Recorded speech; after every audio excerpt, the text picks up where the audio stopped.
Hello good morning dear students. हम लोग जो है क्वांटम नंबर्स को स्टडी कर रहे थे। क्वांटम नंबर्स में हम लोग प्रिंसिपल क्वांटम नंबर्स को पढ़ चुके थे, ठीक है। तो बच्चों आज हम लोग पढ़ेंगे सब्सिडरी क्वांटम नंबर्स को। सब्सिडरी क्वांटम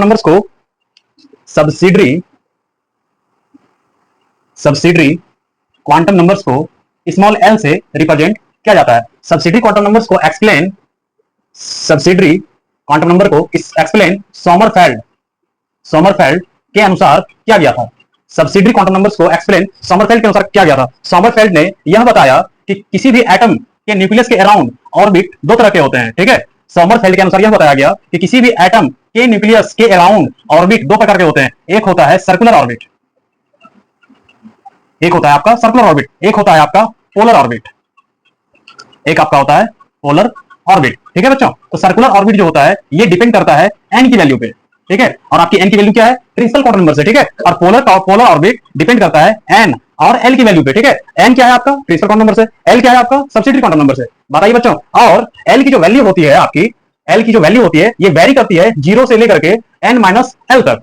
बताइए समझिए बच्चों, ये जो एल की वैल्यू वेरी करेगी आपकी ना जीरो से लेकर के एन माइनस एल तक। या फिर आप ऐसा कर सकते हैं कि एल की वैल्यू वेरी करेगी जीरो से लेकर एन माइनस वन तक। बताइए बच्चों समझ में अच्छे से।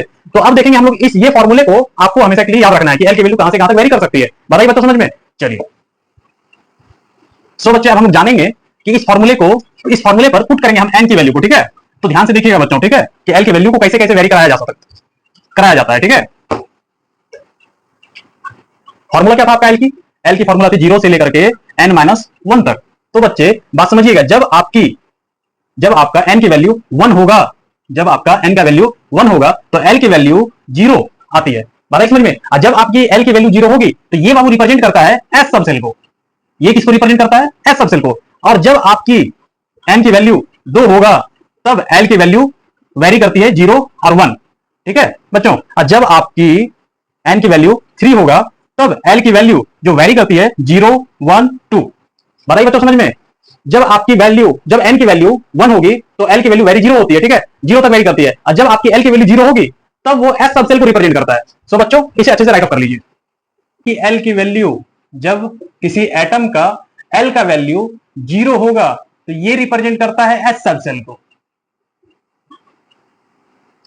एल की वैल्यू वन होगी तो ये रिप्रेजेंट करेगा आपका पी सबसेल को।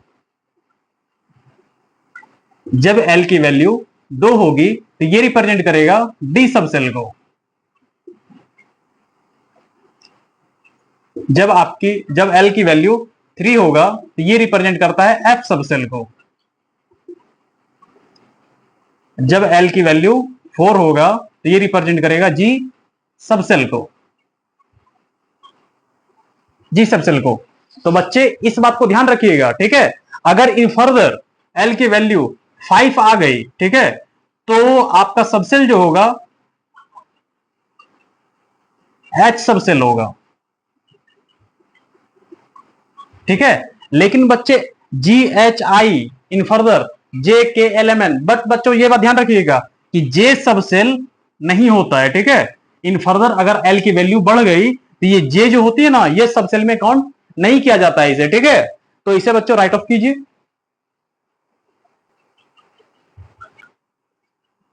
ऑर्डर सबसे कम एनर्जी जो होता है एस का होता है, फिर पी का होता है, फिर डी का होता है, फिर आपका एफ का होता है। ये जो एफ सबसेल होता है इसकी हाईएस्ट एनर्जी होती है बच्चों, और एस सबसेल की सबसे लोएस्ट एनर्जी होती है, ठीक है बच्चों। तो आप लोग इसे अच्छे से पढ़िए। हम फिर मिलेंगे नेक्स्ट क्लास में।